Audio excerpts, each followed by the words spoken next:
Time's up. Let's do this. We're in for a wild night.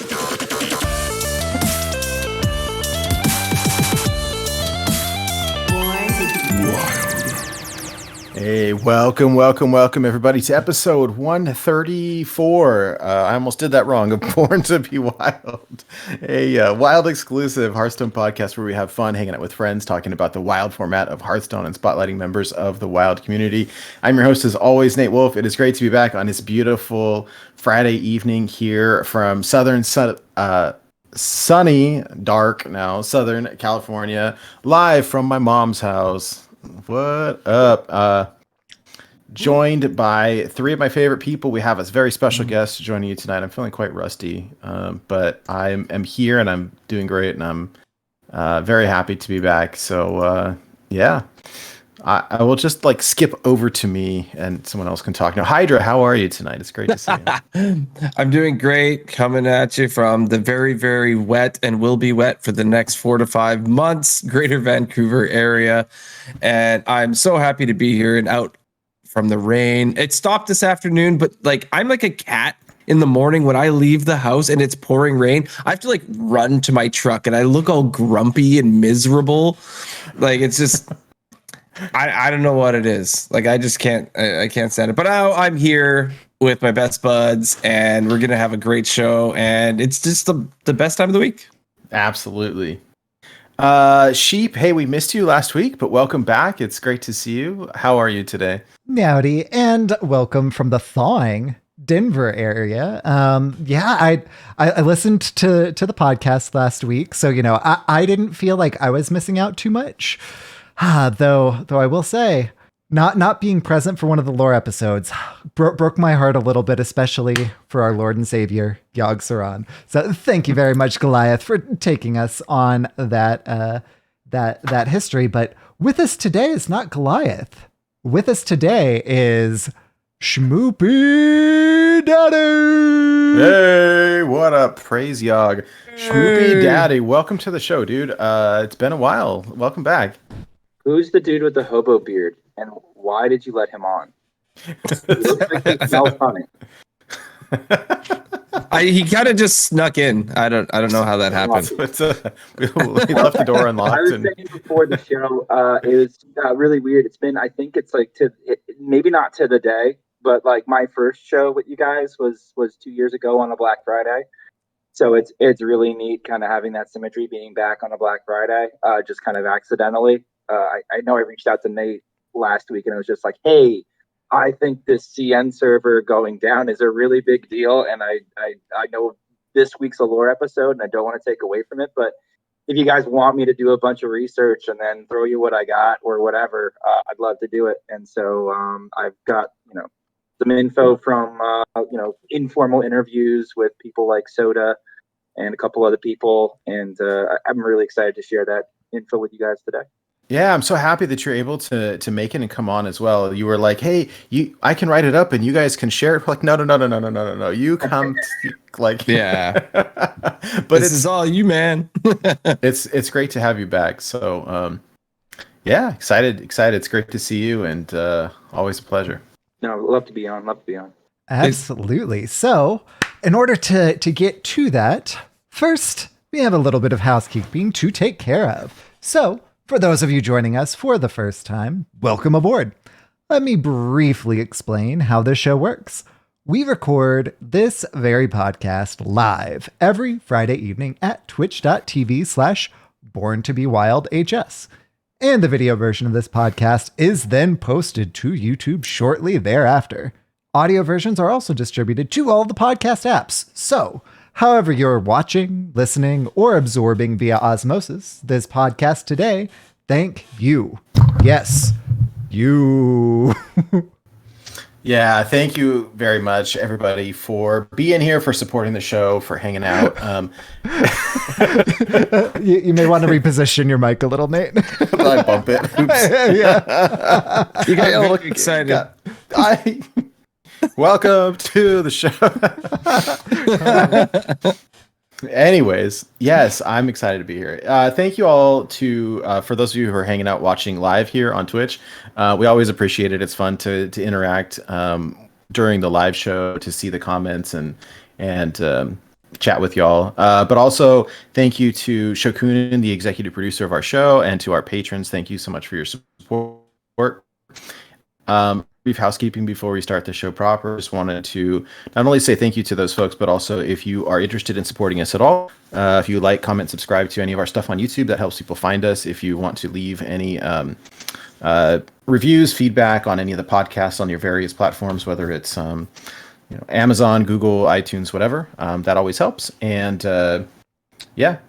we've got links to like all of our stuff, all the locations that you can listen to the show, to watch the show, to the past lore episodes, to our merch shop, and all of that on our website, which is borntobewildhs.com. Again, borntobewildhs.com. And finally, it looks like Twitter did not die over the last week. We all kind of made like emergency Hive accounts, and we shall see. But anyways, if you're interested in interacting with any of us, the best place to do it is Discord. We do have a Discord server. It's a free online community where we hang out and share deck lists and jokes and funny usernames, memes, and all that fun stuff. So if you're interested, we'll post the link in chat, but if you go to our website again, borntobewildhs.com, there's links to the Discord channel and all of that stuff as well. So anyways, it's great to see everybody. Let's just do the thing. We have some news to get into before we cover the big story about Blizzard going down in the China server, but we do have a few news items. So without further ado, The news is so good. yeah, there's some fun things, right? We got some perfectly timed Halloween skins just in time for Thanksgiving, Christmas, I guess. I don't know. It's a little late, but I guess better late than never. It's like a Nightmare Before Christmas thing. Yeah, there you go. That's thinking. I like the Witch Jaina skin. It's actually pretty cool. And then there's a Mummy Morgul. I've actually been using that more than the Jaina one because I've been playing some Murloc Shaman in Standard. That's been fun. Oh, fun. Nice. Yeah, I don't know. I've been saving like these bundles for the new cards, so I've got a whole bunch of packs ready to open. About a week from now. So, oh man, no, 2 weeks from now. Two weeks. Sad. 2 weeks. I got excited. Oh, it was because there's something else coming up in 1 week. What's that, Nate? Here's the good news part. So yeah, we I don't know if we're allowed to announce this yet, but whatever. We got invited back to the Theorycraft stream.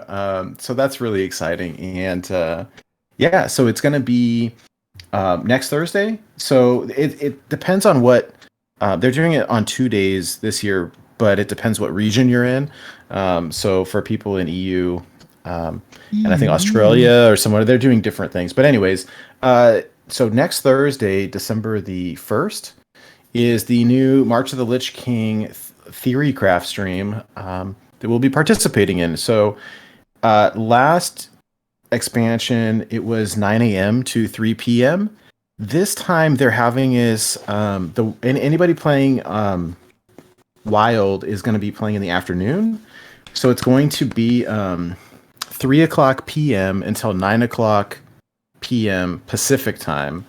So we'll be participating in that. Same and rules we don't as before. need to take the whole day off of work either. Right? Yeah, no, I'm so excited because I just started a new job, right? And so like it. I mean, I have some time that I could take, or I could, but it's like it's bad form, right? I've only been there for like a month. And so I was thinking, oh man, if they invite us, I'm not going to be able to participate. Maybe someone else can take my spot or whatever. And now, like, okay, I'm going to miss a couple hours of it, but that's okay. And I'm like pretty stoked to be invited. Our numbers are like, because we stream once a week, right, to do the show, and we do it for kind of fun and for the community, but not like regular streamers, like the big name people. And so I was like, oh, I wonder if we're gonna get invited back. Maybe yes, maybe no. But here we are. So I'm so excited. So big thank you to Alkali and to the Hearthstone community folks. Thank you. It's always Mercy it's such Bouquet. it's an honor to be invited, and we'll do our best. So that's really cool, though. Be able to well deserved as the premier WoW podcast. Well deserved. I think what do we say? We used to be able to say the first Wild podcast, and we used to say the only Wild podcast. We could say the longest running Wild podcast. Longest running podcast. Nice. There we go. That still works. We're consistent, at least. Oh yeah. Yeah. Or according to Ben Brode, the first and best Hearthstone podcast. Right. It's canon. I don't have that on the soundboard, so Oh, I'll have to find it. Yeah, the first and best Wild. Oh, and he didn't even say Wild. He just said the first and best Hearthstone podcast. That's incredible. Oh gosh. Yeah, it's great. oh yeah. Where is it? I'll find it. It's in our Anyways. YouTube page somewhere there, but yeah, it's great. So is your face. Oh, Oh, thank you. I'm super excited for this. Finding out it was in the afternoon is pretty great because I've used basically all my time off this year, and I'm like, oh man, I know it's coming. And then I found out that it's going to be in the afternoon, so I'm just going to duck out a little bit early that day. I already talked to my manager and in the clear for that one. I will be taking off 1 hour early at the end of it. I've made a commitment with my wife. We have become bigger nerds than we ever thought we would ever become because we have started our very first D&D campaign. yo, let's go. And we're doing it. Yeah, I know, right? How fun. I never thought I'd see that, and I'm so excited. My wife had like the best time in the world making her character, and so did I. And we met this new group, and we started yesterday, so we're gonna do it every Thursday at 8 p.m. Oh, nice. You have to watch Harmon Quest if you haven't. So good. It's so funny. Harmon Quest. I'll show you later when we're not live, but it is great. And It's so great. So is your face. You can watch it. Oh, you can watch it online. Is I think where you need to watch it. But anyways, we do have a couple more smaller news items. So the Hearthstone team released like a blog post where they were talking about the theory crafting live streams, and that's where they just happened to like drop this little nugget of information along in that same post, but it's really pretty cool.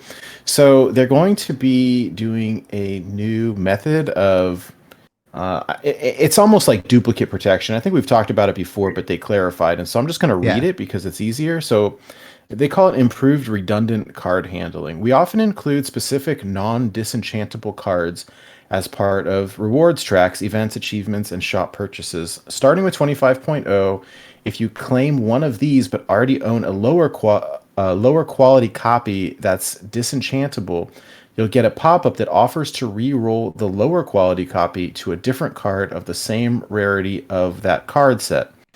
For example, Diamond Grandmaster Romath is on the March of the Lich King Tavern Pass. If you already own the Golden Romath, when you claim the Diamond, you'll immediately get a pop-up offering to re-roll the Golden version into a different March of the Lich King Golden Legendary, which of course respects duplicate protection. Furthermore, this feature also applies when you find a signature card in a pack.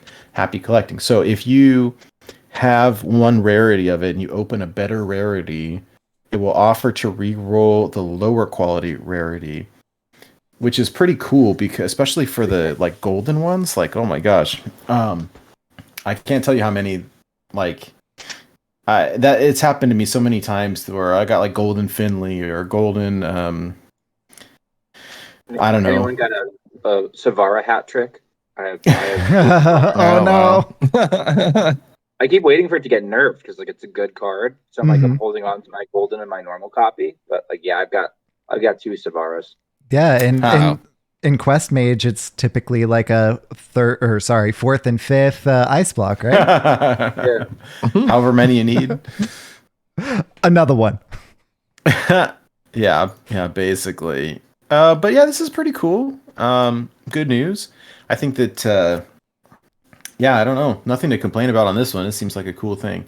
Yeah. So what I really like about it, and like you said, they kind of like announced it before, but this clarification has definitely deobfuscated things for people.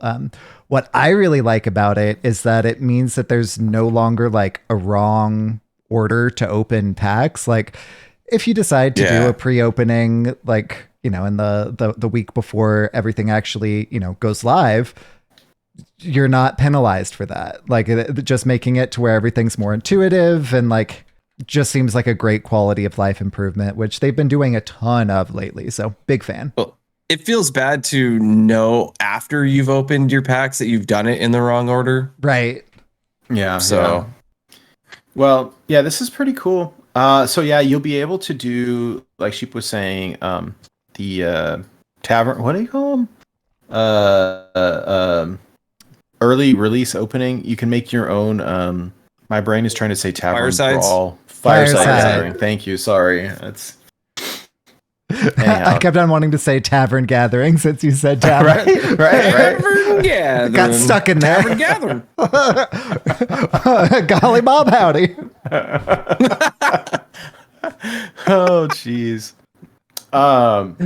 Yeah. So, anyways, but that is an opportunity if you are interested in opening packs early.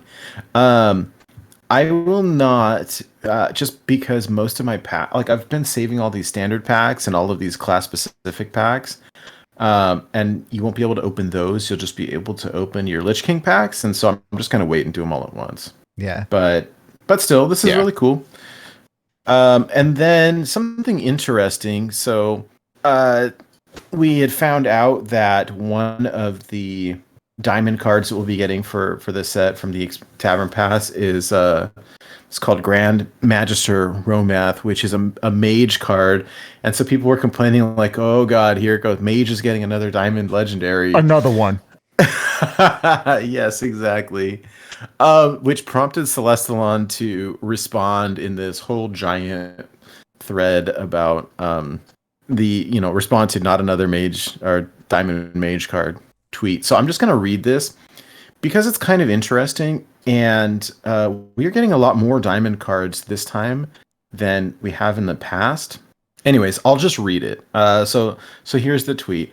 I saw a few comments about Grand Magister Romath getting a diamond card, mage again, and wanted to add some context / clarification. Another one. Most expansions have 2 or sometimes 3 diamond cards. This time there are 5. When picking cards to diamondize, class distribution is important, as well as the excitement for the character, how suitable the art is for it, and other factors. In this case, we planned to diamondize the entire canon Blood Elf Council, Haldoran, Romath, Lorthamar, Liadrin, plus 1 of the Death Knight cards. However, things don't always go as planned. Not every art piece is well suited for being diamondized. That turned out to be the case with Haldoran's art. A beautiful piece, but it posed problems for diamondizing. So we looked for suitable alternatives and ended up swapping Haldoran for a second Death Knight card. It's the launch of the DK or Death Knight. People are going to be excited about it, and another one of theirs was a well-known character that was well suited to it. So yes, Romath is getting another Mage Diamond, but class distribution is still important to us, and there's also a Paladin, Neutral, and 2 Death Knight Diamonds. I think he had another one here too. Okay, so there's a couple follow-ups to this too. Thought of more relevant info to share. We also have to decide on which cards to make diamond and signature art for early enough in the process to have time for that to happen in time, and a lot can still change in that time when it comes to card design. For example, there's at least 1 signature card for every class, but there's also 1 card that was in Death Knight when we picked it for signature and moved to neutral. That and and one that was in neutral and moved to, you guessed it, mage.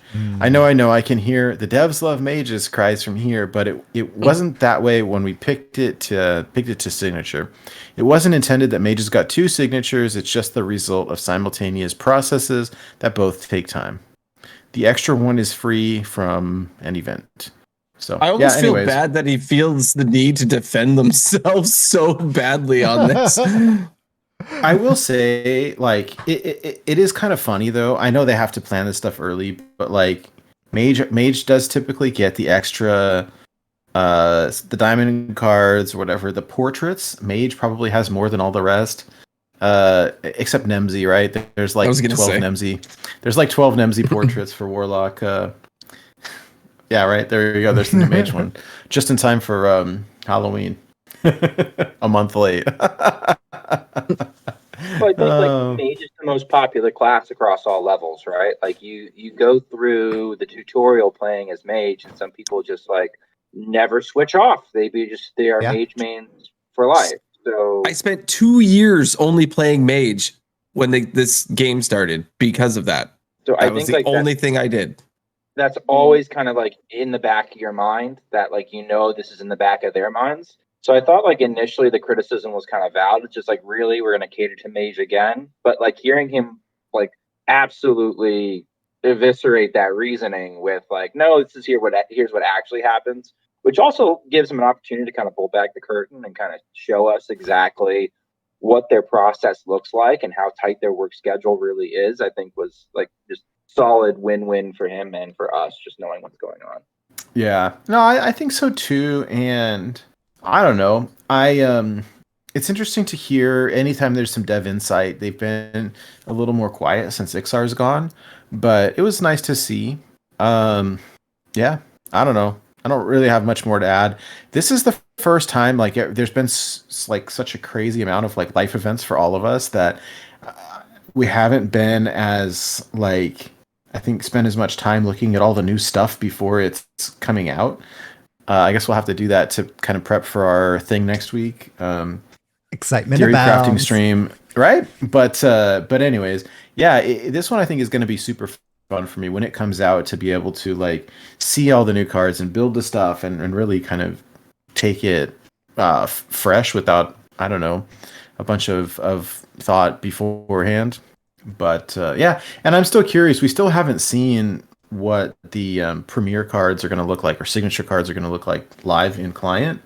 Though we will next week, so that'll be fun. That'll be fun. Oh yes, yeah, we'll get to see them actually. So we'll have to try them out. I hope they look good. They look a little dark. Like they look like crap in my. I'm really hoping they're not bad looking. I hope not too. I have not liked what I've seen so far, but then again, they've just been static screenshots, and I don't know. Yeah. I don't know. I mean, maybe it's a swing and a miss. Maybe they're super cool, and we just don't know that yet. Only time will tell.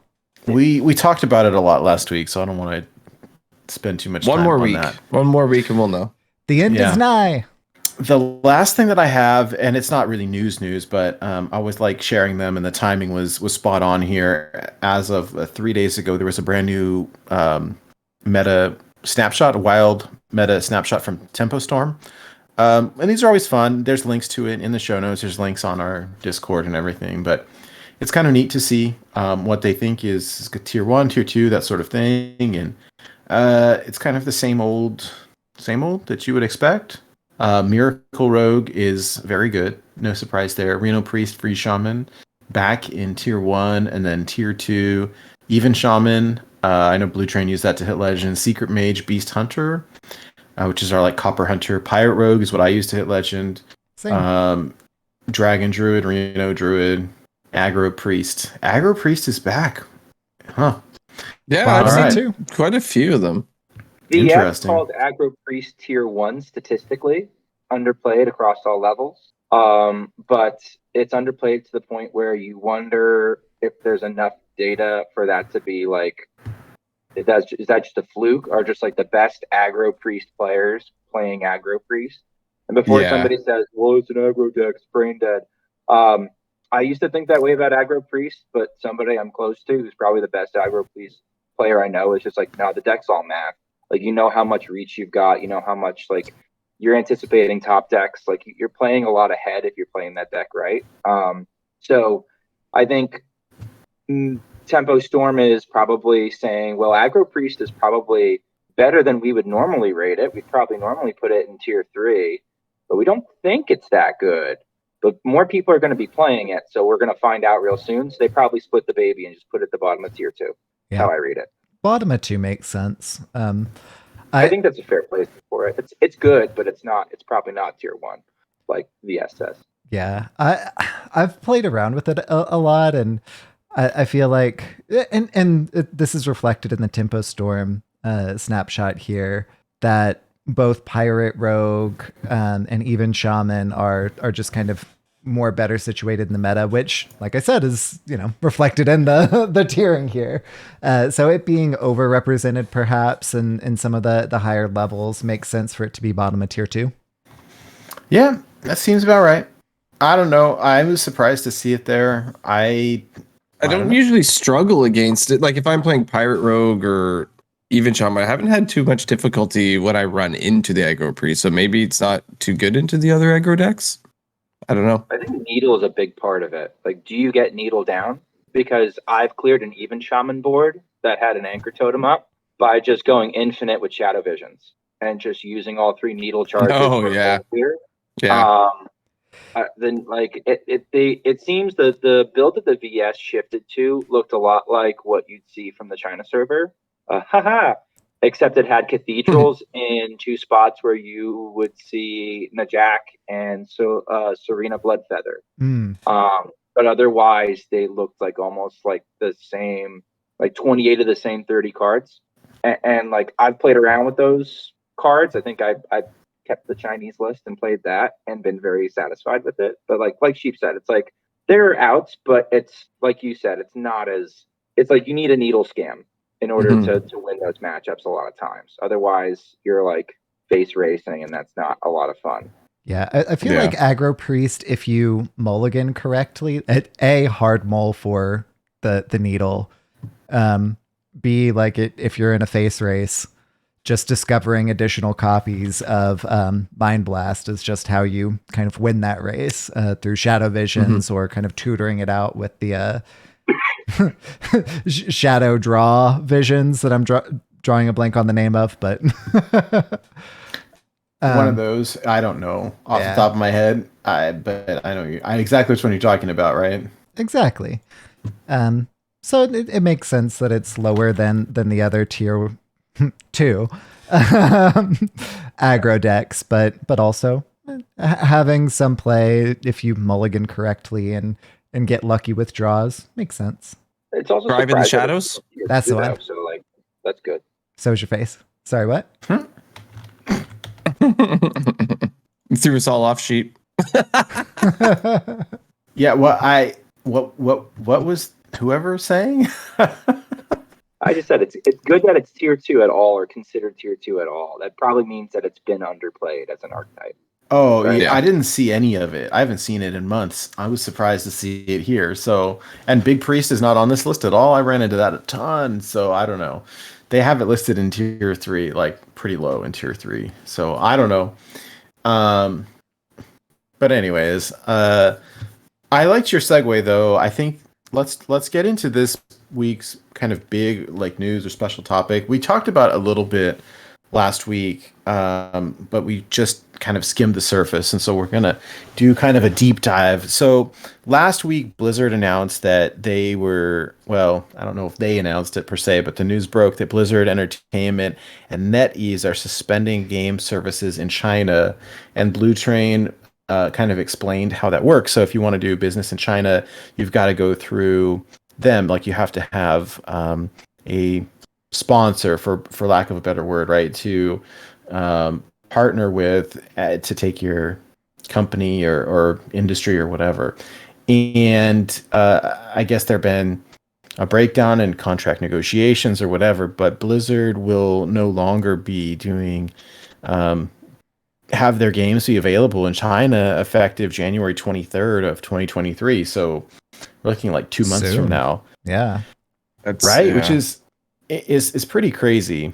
And the let me just say one quick thing, and then I will pass the mic over to Schmoopie, who has done a lot of research and talked to a lot of people on this. But making kind of sad whale noises, right? The people that you buy these games, right? Anytime you're buying digital games, you're buying a license to use the product.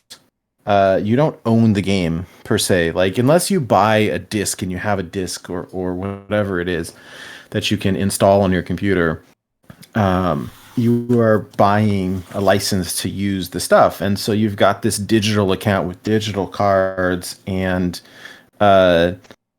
like, they can take it away. If you look at the end user license agreement, it's pretty crazy. So it says right here, like, by using any of their games. So this is like Diablo and Hearthstone and Overwatch and StarCraft, whatever it is.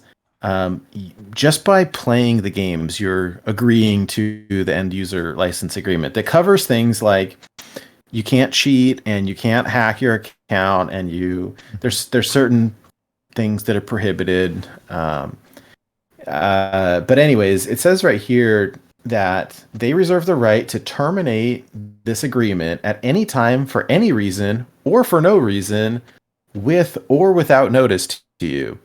So they can revoke your license for no reason with no notice. And in the event of termination, any right that you have to any pre-purchase game or virtual goods, such as digital cards, are forfeit with no refunds. And so these poor folks in China. So this is like, hey, if so, we've seen this in the past when somebody's like cheating or whatever. Like, all right, well, you're just banned and your account is gone, and see you later. But what's kind Time's of yeah. At least I had chicken. Pretty good attitude to have, I guess. I'd be Very, so upset. very glass half full. Especially for those of us who start like blinging man. out the decks. You buy all the gold cards and stuff. It's like, well, you don't really own those. You have the license to use it. And granted, like, you're the consumer, right? They're not gonna like want to take away your account. Yeah. Unless there's a good reason. But They want to keep their customers happy, of course. what's crazy here, though, That's how and so the why way we that- keep on spending money. right? But they have these servers set up, so there's 4 different servers, and your stuff does not carry over from one server to another. And so when they're shutting down the China server, like, you just lose all your stuff. It's not like it's being transferred over to a different server. Like, it's just gone. Now, I think someone, maybe Schmoopie, said, like, it's not gone. It's like, what do they call it? Locked or whatever. Yeah, the Like- official lingo that they used, and I can kind of skip ahead and say, all account data and character data in each game is sealed.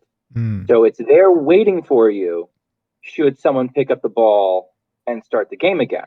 But I can tell you that from what I've heard from again, people who are close to the Chinese community, they assume that like Blizzard is gone.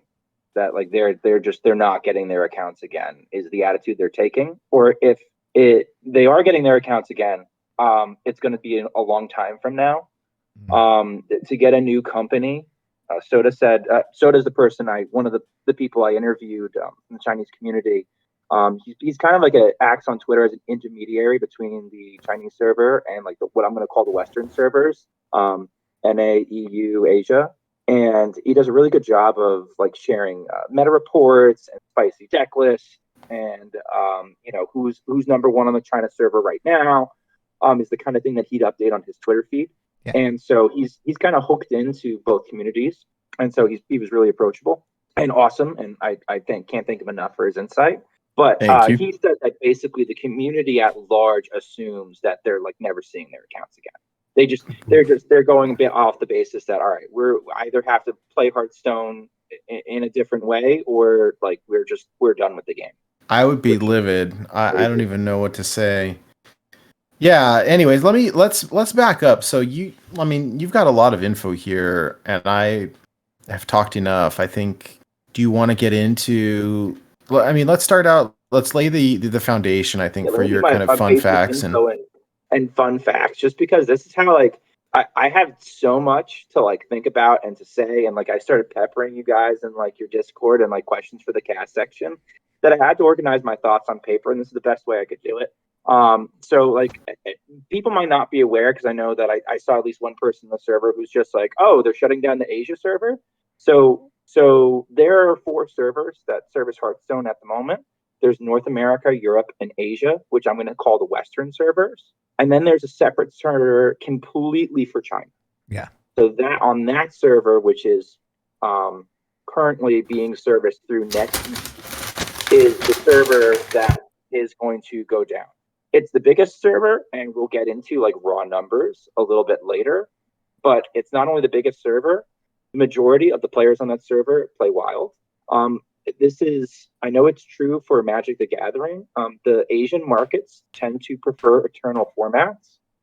The idea of a modern format or a format of like new cards that kind of like are constantly rotating while old cards are not deemed legal is sort of foreign culturally to them. Like that's kind of like a Western concept that never took hold in Asia. So the eternal formats in most card games tend to be more popular there than, let's say, like your standard format for us in Hearthstone. Yeah. Now, what's really neat about the China server is it boasts a completely different meta that's usually cut off from the Western meta. It's a larger server, so it's got a lot of talent. It's played at a very high level, but you see some crazy lists. Some of them can be creative.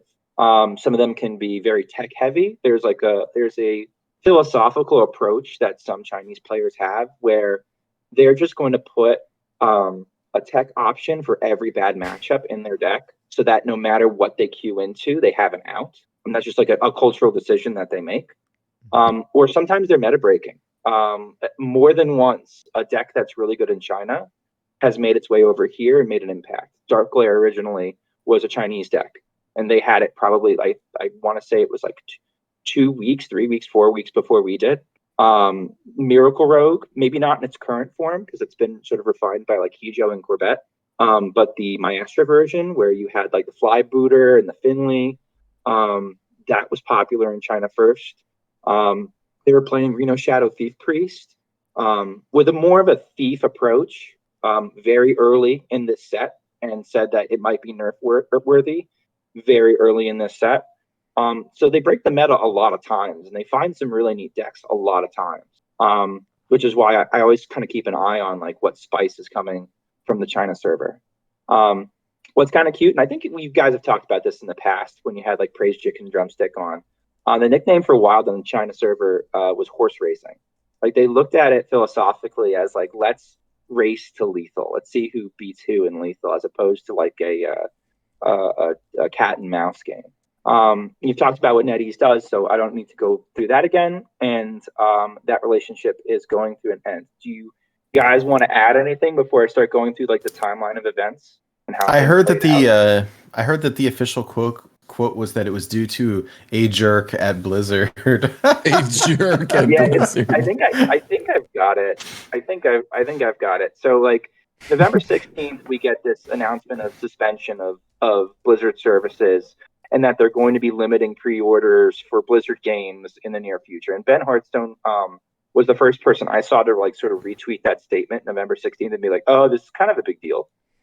Yeah. The next day, NetEase released its autumn financial report and showed that the income from representing Blizzard games was less than 10% of its total income. And they also stated that Blizzard's outrageous conditions made them unacceptable. So basically, any kind of deal was unacceptable for them just because Blizzard's conditions were too stringent. Meanwhile, Activision the same day releases data that says only 3% of their revenue comes from mainland China. So my first question to you guys is what when you see companies making these statements, what do you think is the larger game here? Like, what is the goal of making these statements to the public? Because I have like kind of two branching ideas as to what they can mean. Well, I mean, I think as publicly traded companies, like they have to list financial, like shareholder data for their Blizzard has like quarterly reports anyways.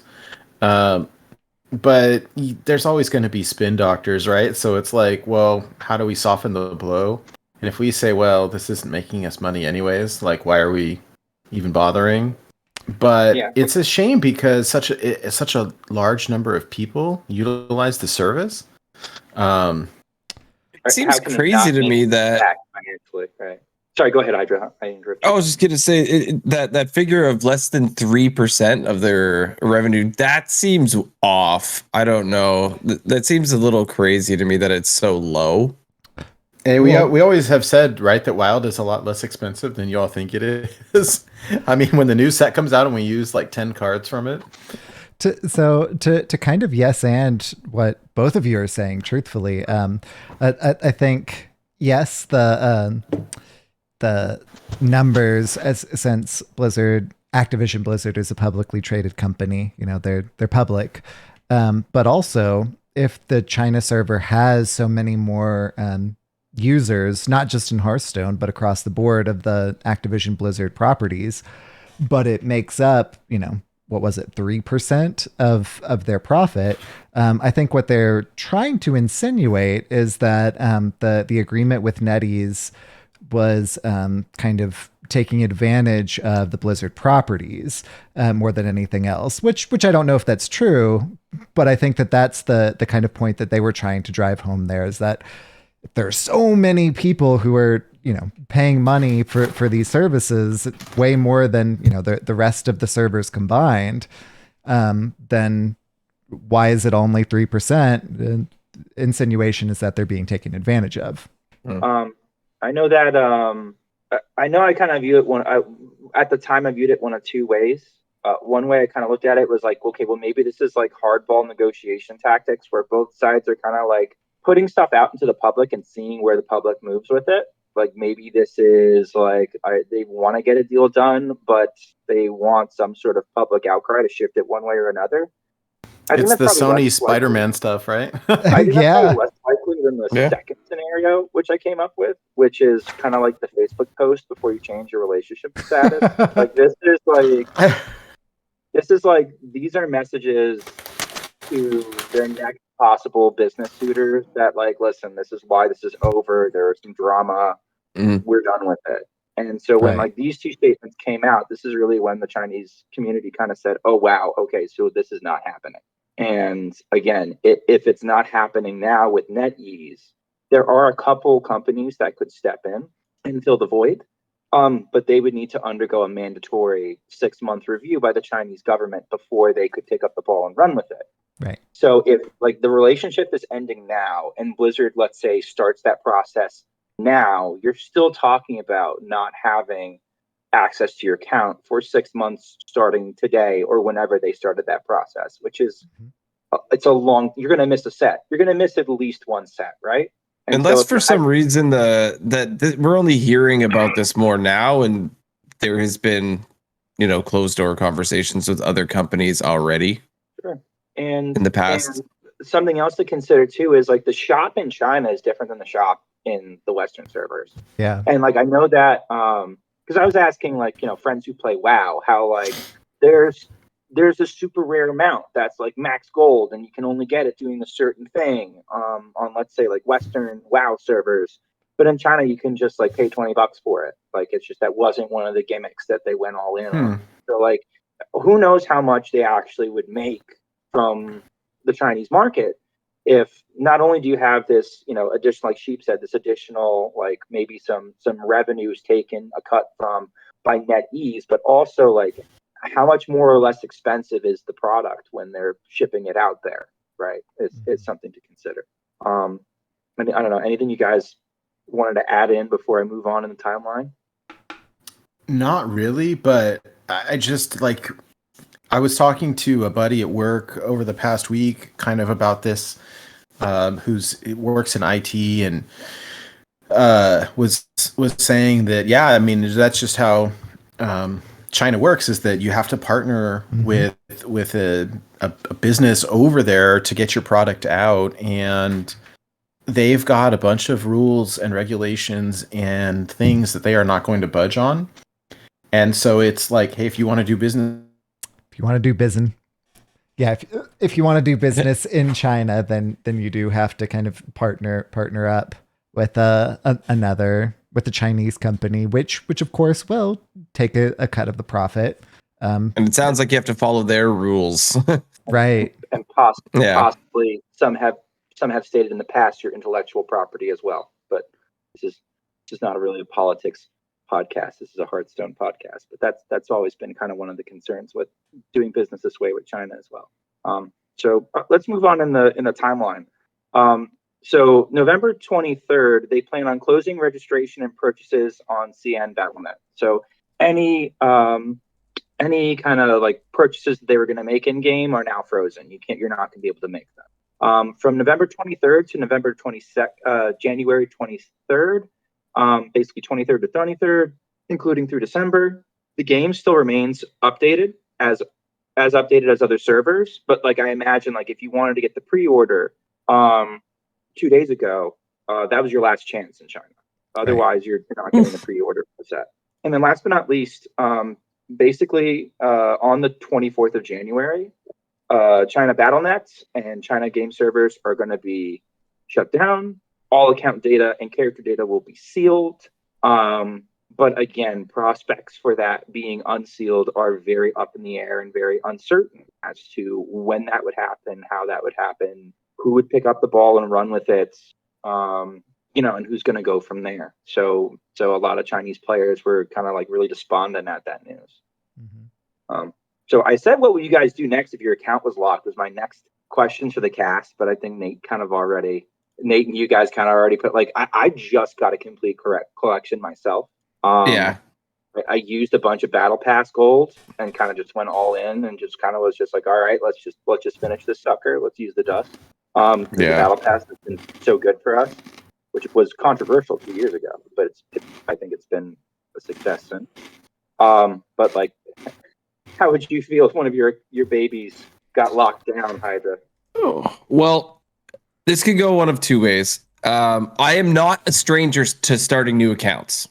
So, no, you are not. So I'm like okay with doing that. However, I do have a full collection on NA, and if that ever did go away, I can't help but think I might feel a little jaded. Like, are you kidding me? Like, I have put since like the last 7 years into this, right? Like, and at that point, I may feel actually like I would want to walk away. Yeah. Because this is the thing that you've put so much time and effort into, having a podcast about it, like all this stuff. Like, there's a chance that I would be so upset that I said, fine. I might say, fine. You know what? There's a lot of games. Like, maybe I'll play something else. I think that's might be where I would go with it.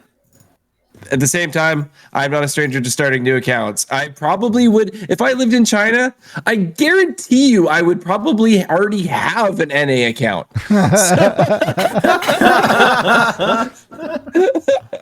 And it'd be like half full already. So I'd be like, oh, I guess I'm stuck with that one. So for me, it may not actually be that bad. Sheep, how would you feel? Man, I would feel really despondent. I don't know if I would start another account because I would be worried that one would be taken away too. And that all of the, time, money, resources, be they time or money or both, could just be, the rug could be pulled out from under me kind of at any point. Being in, the Americas server, I'm not so much worried about that. Whereas, especially if it actually happened, I feel like those concerns would be like tripled. So I don't know that I would start another one, and I'd probably move on to a different game altogether. Truthfully, yeah. You want to chime in? What would you do if your stuff got locked down? Yeah, I'd be really upset, especially as a collector. I mean, I think I've been playing for a long time, and I buy all the stuff, right? At some point, I mean, this is probably a bad philosophy, but like I have everything, right? Like I'm not missing anything except maybe a couple of like super exclusive card backs, but like been around for a long time. I have all the stuff. They release a skin. I don't even like it that much and I'll buy it just because I have everything else. Like may as well have the complete collection, right? If I knew that my account was going to be offline for at least 6 months and I was going to not be able to get a whole bunch of stuff or participate in stuff, I'd be really upset. And I'd be like, well, maybe I'm just done with this. Like, hey, how much money could I save? You know, I mean, it's if it could transfer to a different server, like, okay, that's unfortunate, but okay. I could use a VPN, I could do, you know, whatever, but you have to start a brand new account on a new server from scratch? Like, no way. I don't think I could handle it. I'd be pretty upset. I just realized I am prepared for this to happen. Having the other servers. So luckily for Chinese players, I thought there'd be some barrier for them to like register on Western servers, like they were locked into using the China server. But in reality, it's really easy for them to use Western servers. There isn't even like a language barrier. I think there's like a Taiwanese language option, which is like close enough to Mandarin that like you can kind of figure it out and get along and start a new account. It makes you pick like a new country of origin though, and a lot of them are picking Argentina because it's like the cheapest to start there. So they're picking Argentina because of the currency is just like it's giga inflation right now. And like poor Tom Carter, who's sometimes in our chat, is just like, no, if they keep doing this, they're gonna do what they did to Steam. They're gonna raise the prices again. But yeah, they're picking. They're like picking. Oh well, let's go to like Argentina because that's like got the lowest prices right now. That's hilarious of all the reasons. Like, yeah, I mean they're just like, all right, well, I mean we're gonna try to save money here. Now one of the biggest hurdles, especially for like you're talking about the most engaged Giga Spikes that like do spend money to stay competitive. Even though while I think we all agree it doesn't require a lot, especially with no, it really does not. Yeah. But Western servers don't accept payment methods that you would use on the China server. So there's two payment methods: Alipay, WeChat. We have like Google Pay, we have Apple Pay. I'm assuming like we can go through Amazon and use Amazon coins. Like there's a lot of options for us that aren't available yet for Chinese users. But now if the China server gets closed down and maybe Blizzard sees an opportunity, maybe all of a sudden those options become available. Who knows? So a lot of these new GigaSpike players are going to either start free to play or they're going to have to get help translating the money from payment services that they use to a payment service that they can use in the Blizzard shop. And I don't know how many people are willing to do that for them, but that's something that Soda was saying was just like they're locked out of using typical payment methods you'd use in China. So like you're starting as free to play. Like they could transfer, say, a friend money, and that friend could gift them stuff. Yeah, exactly. And then right, and you kind of like do it that way, right? Is what they'd have to do. I actually have a question specific to Hydra.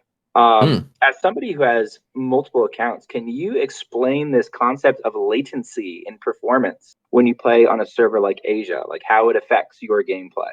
You know what I'm talking about? Yeah, I do know what you're talking about. I don't know all the technical ins and outs of it, but I don't either. It depends on like some months it's fine, sometimes a day it's fine, other times, especially when I tried to play on Asia, which I guess would be the furthest away, I have major issues where I'll be playing against an opponent, I will just barely get to play my turn, and I will get you're reconnecting to your game little pop-up, like right on the screen. You've disconnected, trying to reconnect to your game, and it can be brutal to try to finish the game because you get to just like throw out your cards. You're hoping that you won't stay disconnected for so long. You're going to miss your next turn. And for somebody who's constantly trying to do all of their dailies and at least hit like D10 or D5 over on Asia every single month, it is when it gets like that, it's a major pain and it's just not fun. So I can only imagine if your only option is to say play on NA or Asia or EU or whatever server they're going to hop onto. If it's like that for them, there's no way that that's fun. Because when it's like that, I don't feel like playing. And probably can't play decks like Miracle Rogue, which require a pretty high APM. No, you wouldn't be able to because sometimes I'm just able to finish my turn by throwing out a couple cards and hitting end turn. Mm-hmm. Like that's kind of like all I get. And then the game like resets, I reconnect, and I know I'm ticking off my opponent because I'm probably roping every single turn and totally not meaning to. Right. So, as far as like what server Chinese players would pick if they were going to move, so to give me a lot of insight on that, Asia would be the best performance, the least amount of latency, but it's the worst competitive atmosphere. It's such a small server. For size context, October 2022 had like 1,500 players hit Wild Legends on Asia. It was a little bit more than that, I think, but like around there. For Europe, the latency isn't awful, and it's also the most competitive, the largest server in their mind. In October 2022, you had 5,500 people hit Wild Legends in Europe. On NA, which NA, unlucky, we're kind of have the worst latency, but also are not the most competitive. We're a little bit smaller than EU. We had 3,599 people hit Legend. I was third from bottom. That's how I know. You can look back and check out the data. What's awesome about this is we're going to be able to track population from here on out and see, like, especially an event like this, how many people grow. And one of the things I asked Soto is just like, all right, so how many people do you think hit Legend in a given month in Wild on the China server? And he took a while to get back to me, and I was like a little bit worried. I was like, you guys have to like do like a manual census taking like I used to do, where basically somebody just concedes until they stop losing ranks, and you just assume that that's pretty close to the bottom.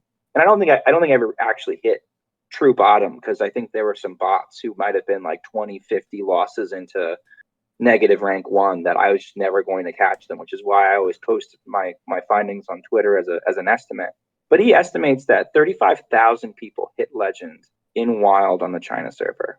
Yowza. So to go through the numbers again, you're talking about 1,500 on Asia, 5,500 on EU, 3,500, 3,600 on NA. Add those up and you're still not a third of the way to the China server as far as players that hit Legend. This is not including which is a very small percentage of players. The larger percentage of players, right, on the server as a whole never hit Legend, right? Like that's like if you hit Legend, you're considered what the top is it 1%, 2%, 3%? That old graphic that we saw a while ago when they like broke down, okay, well if you're at this rank, you're amongst X percentage of players. Yeah, it was like less than 1%. It was before we had the old, we had the old system where like, month reset, you dropped 5 ranks or whatever, and you had to get them back up again. So, we are possibly talking about a massive migration of players from this server coming in a flood to our servers, which I think can be a positive. Like coalescing Wild under one roof could be really, really good, right? Like the wild queue joke where it's like, you get to high enough Legend or a high enough MMR and you have to wait multiple minutes to find a match. Like this might be a solution to that where that wasn't a problem. But like how large is that migration going to be?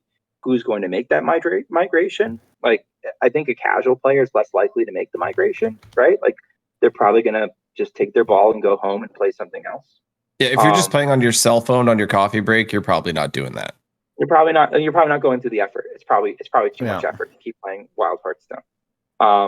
But I can say that 2 days after the announcement that Blizzard was suspending its agreement with NetEase, there were two Chinese players with new accounts in the top 8 on EU already getting up there. Now, when I look at the NA top ladder, I maybe recognize half the names. There's a lot of people kind of coming out of nowhere. And the thought is, given certain naming projections, they're probably Chinese players. And they're doing really savvy stuff. They're doing some really savvy stuff. They're playing Miracle Rogue, but they're cutting their percentages with Miracle Rogue and also playing Pirate Rogue or Pillager Rogue. So you're never sure which rogue you're queuing into competitively.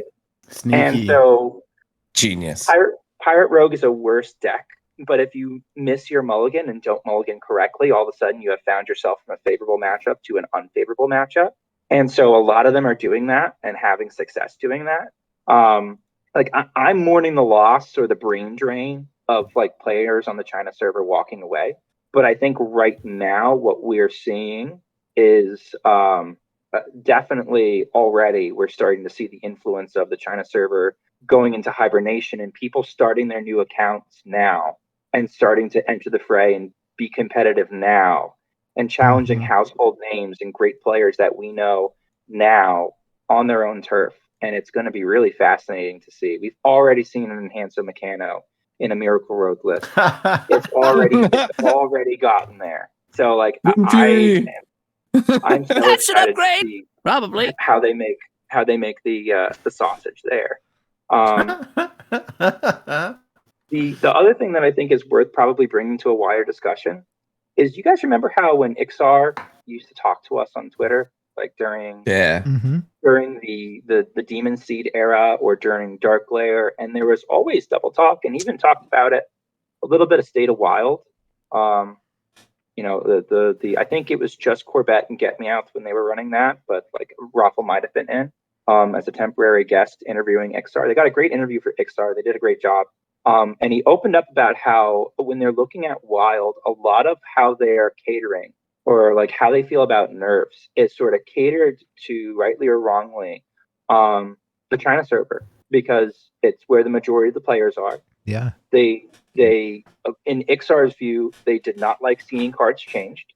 They like their eternal formats, like I stated before. In eternal formats, you have very few changes. So by and large, we as the loud Western servers being hey, Dark Lair's a problem, this needs to be fixed. Hey, Dark Lair's a problem, this needs to be fixed. Hey, Demon Seed's a problem, this needs to be fixed. The resistance to that was always that, well, they didn't want to anger China. And so now if that player is no longer in the game and the Chinese players are in the same servers that we are, how does that change the dynamics of how Wild is balanced? Yeah. I think that's a broader discussion that's worth having. How do you guys think that, where does it go from here now? I would imagine that they would be less hesitant to make nerfs and card changes, because that's what the Western servers are kind of used to and clamoring for. And if the huge population in China is no longer, providing counter pressure, only the kind of minority of folks who are VPNing in, good discussion in chat on whether or not that's legal for them to do in China, which is a great question. To clarify that, there's no prohibition for them to start a new account on a Western server. It's not illegal at all. Okay. Which I was surprised about. I thought that there'd be some, they'd want everything in house for a reason and they'd punish you if you go outside a house. And so assures me, no, there's no prohibition whatsoever. They're allowed to make an account wherever they want. It's just it doesn't have the same support as it would on the China server. That makes sense. So while there's not a barrier to entry into those, I imagine that I doubt that all 35,000 Legend players are making the new accounts, etc. So with the much lower number of the kind of Chinese contingency kind of putting that counter pressure on, I imagine that we may actually see a more curated Eternal format, which I think would be a good thing. But I also am, not of the ilk that is wanting everything to be in that kind of Eternal format. So it kind of makes sense. It's interesting, and I think it really kind of depends on how many people migrate and to where. Like, I love the idea of having a lot more people playing Wild because it shakes things up.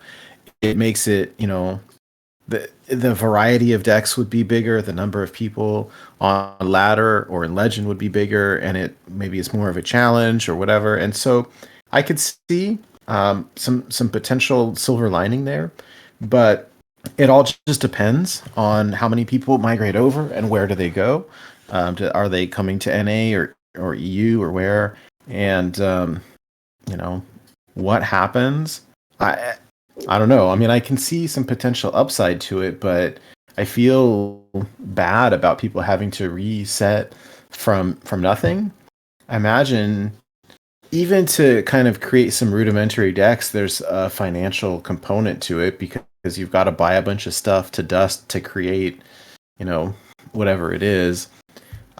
I think a lot of the big decks that we're playing are not too expensive. If we go back to the Tempo Storm, Wild Meta Snapshot, like the Reno decks are kind of expensive. Maybe even the A lot Free of those Shaman cards are where, core right now.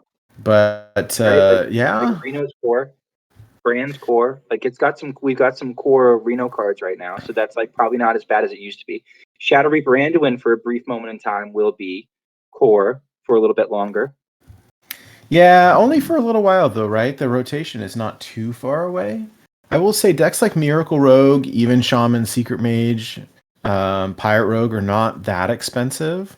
Some of your other ones that are like your Reno builds, or so Reno Priest, Free Shaman, all the Druid decks are probably more dust heavy. Anything more aggressive isn't very expensive. Typically, no, Low, yeah. low amount of legendaries. Like Pyrogue has what, 2? Yeah. You still run Smite. Some people cut Smite and run Smite Loath and that or don't run anything. That don't any legendary top end. Smite and patches are what I was running, but yeah, I mean you could do without. I wonder if we get enough Chinese players to come over and Wild's population ticks up enough, do we see a Wild Open finally again? If there's all these years, even if That we would be cut, cool. say we cut 30-40% of the players, Oh, but like man. if you get if NA Legend now is 15,000 people and EU Legend is 15,000 people, 20,000 people, like maybe that changes something. I don't know.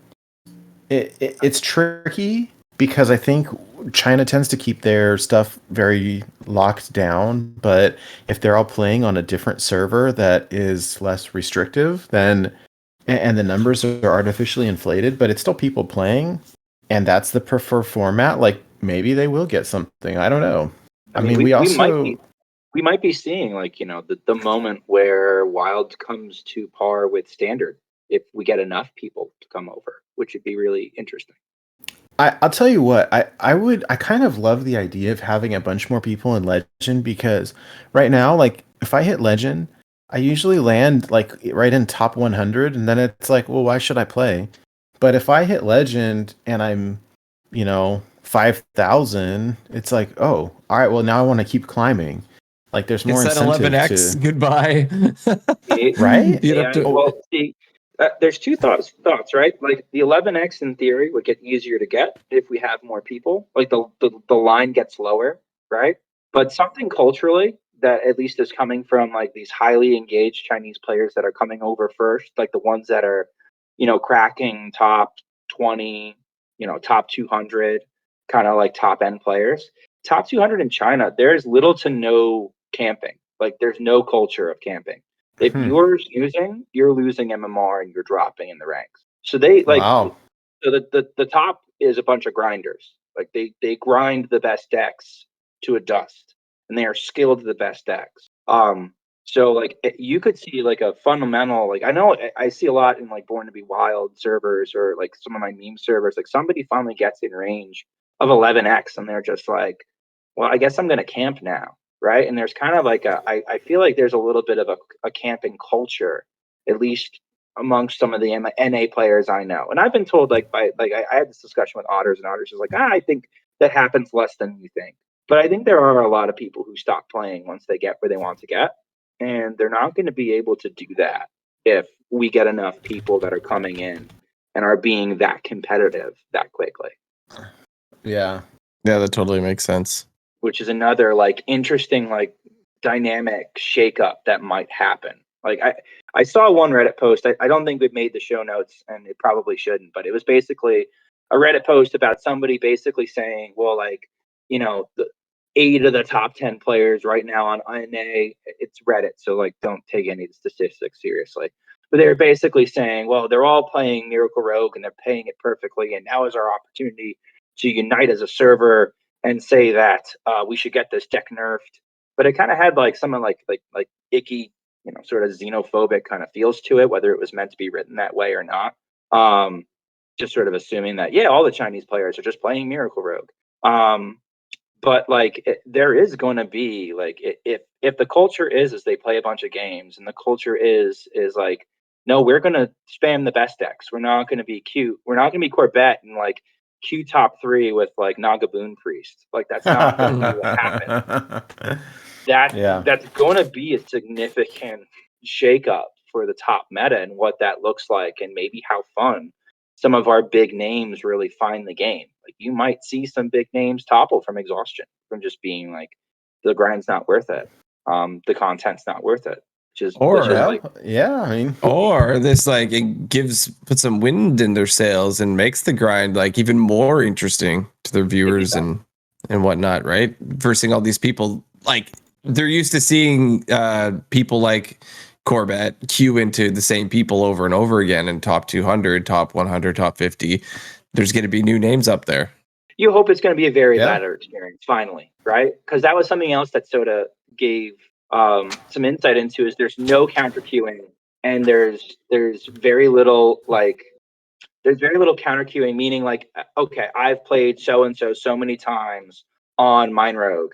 I'm going to queue up Odd Warrior because they're on the server at the same time right now. I'll probably hit them and get a free win. That doesn't happen in China at all. Like there's just too many players. Even the top players aren't queuing into each other consistently enough that they can reliably swap decks and say, okay, I can swap to this deck and I can try to win. So like, you know, the counter queuing sniping isn't really culturally viable on the China server right now. Now, does our population ever grow enough that like at that top percentage, it's the same way, where it's like you're not seeing the same, you know, you're not seeing Corbett queue into offer 6 times in a stream, right? Like maybe it's going to be different, where it's like he doesn't have to consider aggro druid as 25% of his meta, which is kind of nutty at the top level. I don't know. I think it's really fascinating, and I'm happy that some of the big brains are coming here and are gonna like make their spicy decks here. But like this is more than just like what's the big deal? Who cares? Shutting down in China, it's not going to affect my gaming experience. I think that it can't be farther from the truth as far as what the possible outcomes are coming and like what the fallout could be. There's always a ripple effect. We just don't know what it's going to be yet. But I think, like you said, if they're anticipating losing accounts in late January, like they're not going to wait, right? They're going to do stuff now, and we'll start seeing it sooner than later. So yeah, I want to say like, you know, EU has a bunch of Chinese players already in the top 10.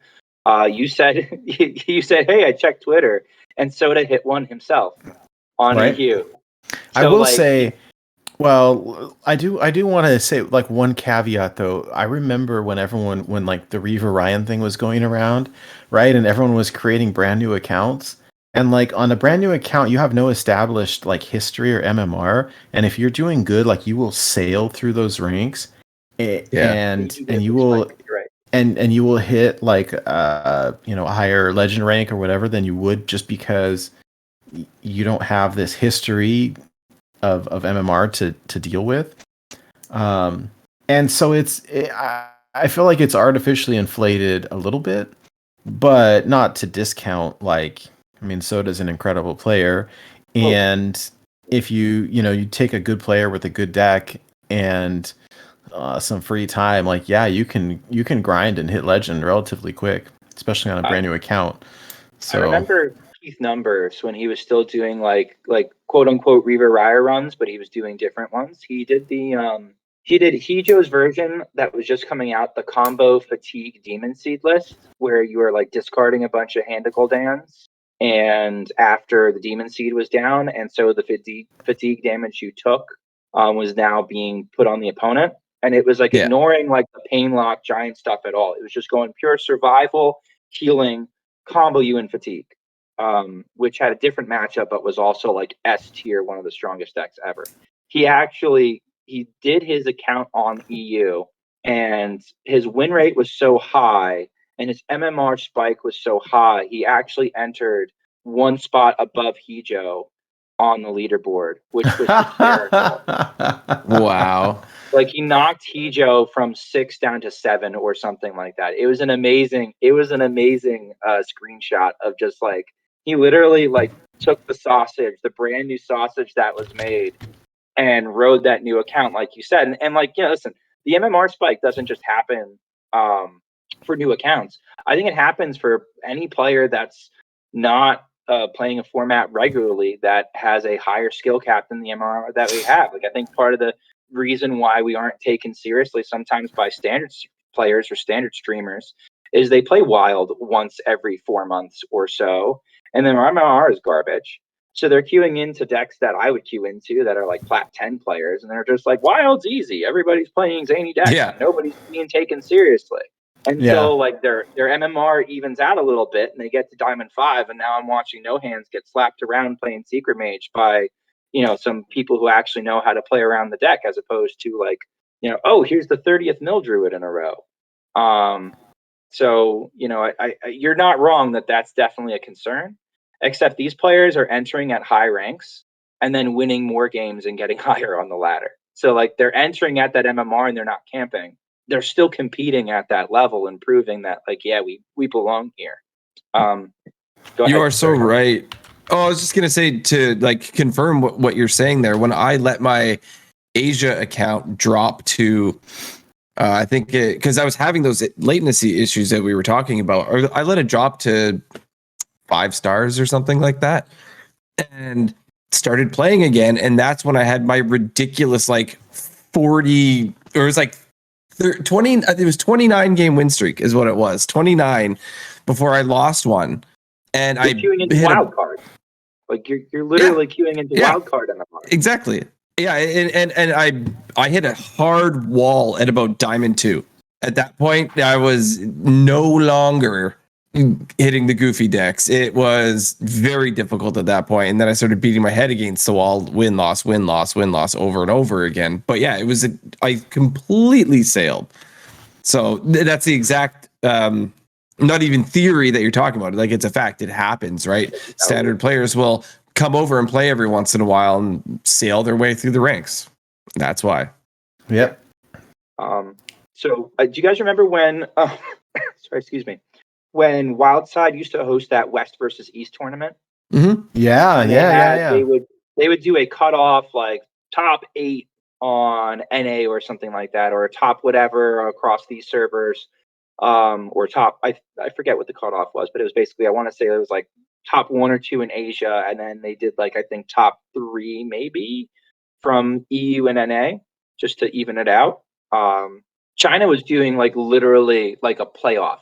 Like, they'd have a bunch of people join a bracket, and those people would all play each other, and whoever came out of that bracket would then, enter the West versus East tournament. Like, you hear stories of like some tournaments in China where like they're all day Hearthstone tournaments where there's literally 200 people registered in a room playing on laptops.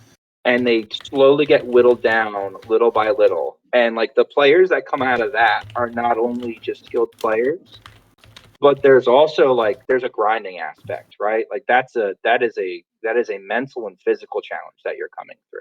So like it's really I want to outline how competitive we could see the top of ladder become with some amazing players that hop in. Players that are so good that they can get away with running Starfish and Pirate Rogue. Or enhance the Meccano and Miracle Rogue because they they're so good that they just skill difference people they play against. Starfish. The last point I had was I do worry that maybe this is a loss of influence for Wild. If the overall result is there are fewer people playing the format, and a reduced percentage of players in general playing Wild, like across the board, does that do the opposite of giving us influence? Does that reduce our influence? And I guess it's a big part of like it's going to come down to how many people make the switch and how big do the servers grow. But that's like I think it could go the other way, right? Like we could see fewer nerfs, be further away from a Wild open, see fewer Wild Brawlisiums. Though I know they have been sort of trending the other way currently, but like, you could see it the other way, right? Where you just say, well, we don't have to worry about China server anymore. We don't really have to care about Wild. They're curating it because it's such a small percentage of our bottom line. Yeah, I don't know. I mean, we'll have to see. Yeah, I think I don't know if the stats that they were providing were accurate and that they were only seeing 3%, of their profit from China, and then those players come over here and people are dumping more resources than they were getting before into our format. I think that the trend would kind of be the other way in providing more attention, resources into our format because they're actually seeing more profit from us. So I think it would trend the other way, but also only time will tell. Like we'll have to see. I just love the fact that we can see the whole legend ladder now. I'm probably going to expand my.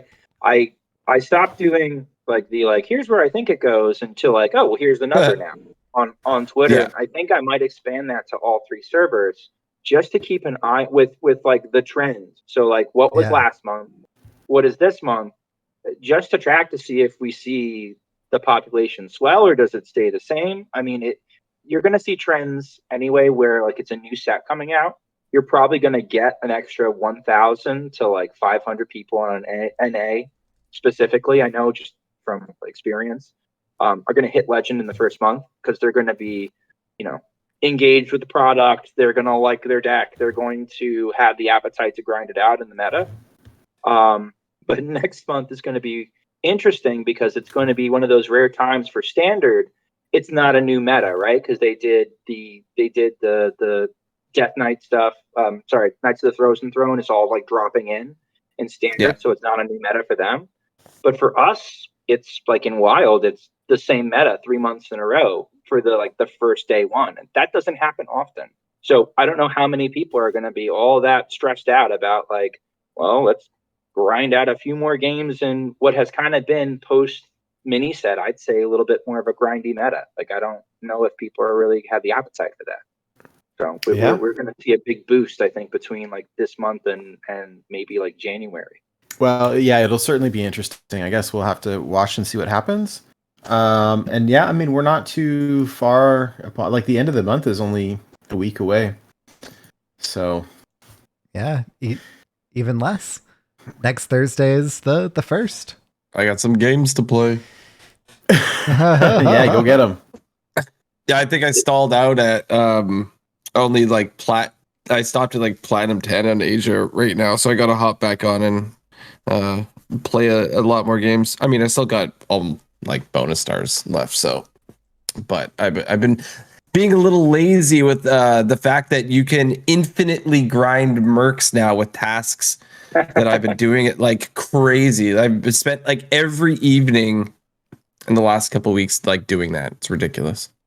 How are you liking mercs now? Post the changes, are you? I guess it's more popular for you because I've seen some like zombies are a friend of the podcast for Mhm. sure, is like completely disenchanted with the mode, as far as just like the changes are not good enough. The coin swap is a joke, and like not It really is a worth joke because the only time it's good is if it actually rolls and lands on something I need it to land on, right? Because it only gives you 2 options, and it like you're more than likely gonna whiff on it actually being something you need it to be for. But the closer you get to the finish line, it's gonna end up landing on stuff that you need it for, right? But like it's landing on mercs that I still haven't completed task 1. So like it doesn't make any sense. Like, oh yeah, let's give me those coins. No, I'm gonna get those coins like naturally, Sure. just by completing their tasks. Sometimes it's landed on, I think it was Valera, that I was like waiting to get, like I needed just a small amount to max that out just to get like the last like upgrade, and it landed on there. I'm like, yes, Nice. so like it does happen, but it's a joke. I thought it would be, just trade it for whatever. You can have this currency, you can just buy whatever coins you need. No, it's not the case. However, the fact that your tasks don't disappear, like you could just infinitely grind tasks. You could do it all day long if you wanted. Before, as soon as you completed them, they disappeared till the next day, kind of thing, right? Yeah. Or you get the mysterious stranger, luckily, and whatnot. But Great, because I know like some people were just like, this is too little, too late. This isn't worth my time. And well, for me, I stopped early enough that for me it's a great upgrade because I didn't continue on. Like I had sort of given up on the mode. So for me, it works out, and it's really good while I'm just watching TV. Yeah, it's good for the players who haven't like kind of maxed out already or aren't just grinding the brand new stuff. Better than it used to be for sure. Plus, it actually makes you not need to spend money on the mode, to be honest, because you just grind the tasks so much that when you get to the last 3 tasks, like you get a pack for those last 3. And so if you have 6 mercs in your party and you get them all to task 15, 16, 17, 18 or whatever, 16, 17, 18, I think of the ones you get them for, you're rolling 3 packs for each one of those as you're crossing those thresholds. So you're opening packs constantly while you're playing the mode now. Yeah. That part is enjoyable. Yeah, the opening packs. Yeah, a bunch of free packs. It was a bummer. Yeah. Oh, I love that. They ended the Rattlegore event a week early. Like, oops. Apparently, they're going to do something to quote unquote make up for it, but what that is, I don't know. We'll Did we'll an see. intern hit a button, or was it like deck tech spilling coffee again? Have they? They said it. Well, it was miscommunication, is I think what it was. It was always intended to end on the 22nd, but I think they miscommunicated the end date as the 29th. Yeah. Oh, whoops. Yeah. So everybody thought they had an extra week when they didn't. Unlucky. Big yikes. Yeah. Yeah. I mean, it's their bad. They know it, so they'll do something. Just give us all the shiny one for free. Hey, then I would actually have it, even though I haven't properly touched the mode in months. I play it for 28-minute intervals, and I just can't beat this first mission. I don't know what it is. Like, no matter what I do, I just can't beat it. And then, like, I concede because, like, even though I haven't played any cards, it's really, like, tough for me. And then, I, in theory, load it up again for another 28 minutes or something. No matter how hard you tried, it all fell apart. It just didn't work out, man. I did find that there's a turn limit in the mode, though. Because I was doing the thing where you summon the stupid fish or whatever with Cookie, and I needed to like deal a certain amount. I can't remember which task it was. I needed to deal. I had to charge up this one attack by doing frost attacks.